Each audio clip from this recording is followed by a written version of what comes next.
So here we have a Landius plus Emilia box. It's a pretty rare pairing of tanks, so I think I would consider this a hybrid box. You kind of have a mishmash of different strategies here. He has Bolzo and Rain for debuffs. He has Ares and Shelfenil for AoE damage. He has single target strikers like Claret, Yulia, and Deedlit as well. And he even has an assassin, Zerda, to round everything out. So he actually goes for a first ban Rosen seal on me, which is a strange choice because his second pick here is going to be Zerda instead of Bolzo like I would expect. Especially considering that he banned out my Liana at the same time. But he has a very rare shiny Zerda who is in Demon class instead of Assassin. Demon Zerda can be pretty interesting.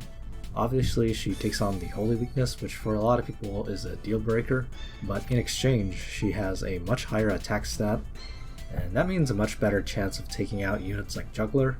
Usually my strategy against Zerda is to just pick all my very tanky characters or my characters who can revive, and then just sort of charge in and not care about her.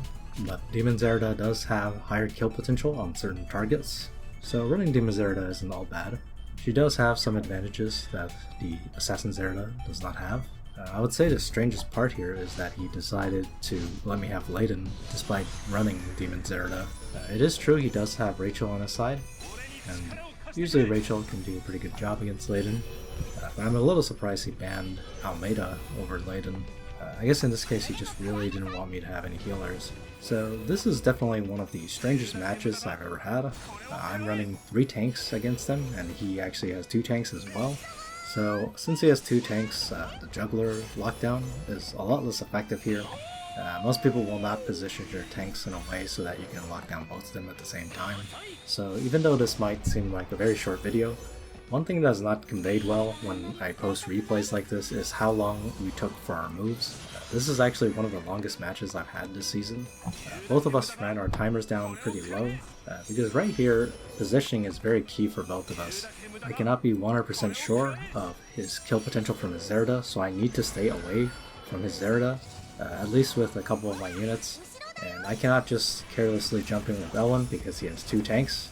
And one of them is a Lancer hero and the other has Lancer soldiers. And the thing about zoning wars like this is that the longer they go on, the easier it is for you to make careless mistakes, and I'm about to make one right here.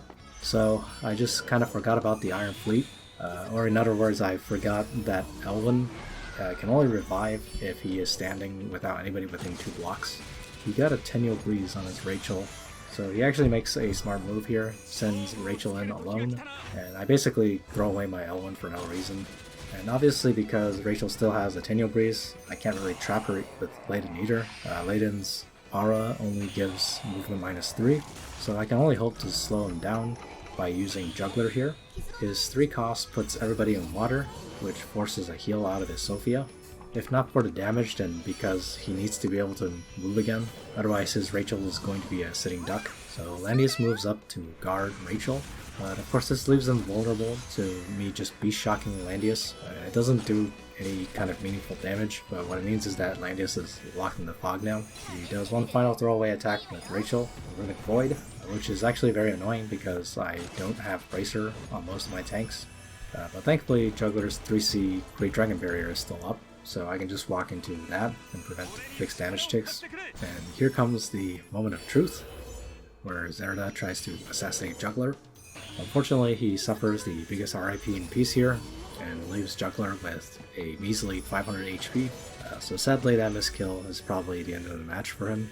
It's very difficult for him to get hide and seek back up, and even if he did, I'm kind of in a better position here because I can sort of back into the center.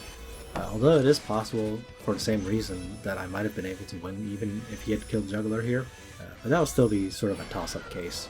Anyway, this is just one of the strangest matches I've ever had, and it was also a really long one, but it was pretty fun.